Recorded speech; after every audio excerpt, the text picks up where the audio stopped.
নমস্কার। দুটি রাশির মধ্যে সম্পর্ক ভালো হলেই যে তাদের মধ্যে বন্ধুত্ব ভালো হবে এমনটা নয়।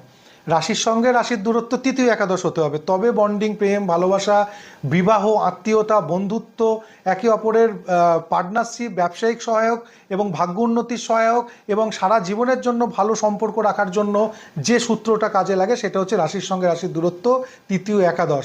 জেনে নিই আমরা কোন রাশির সঙ্গে কোন রাশির সম্পর্ক ভালো থাকে।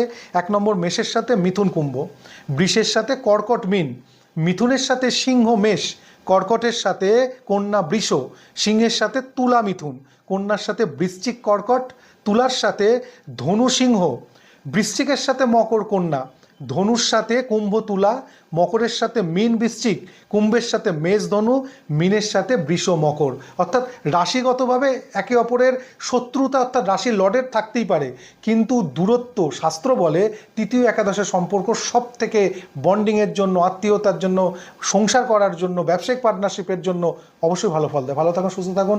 ভিডিও ভালো লাগলে লাইক শেয়ার করুন। নমস্কার।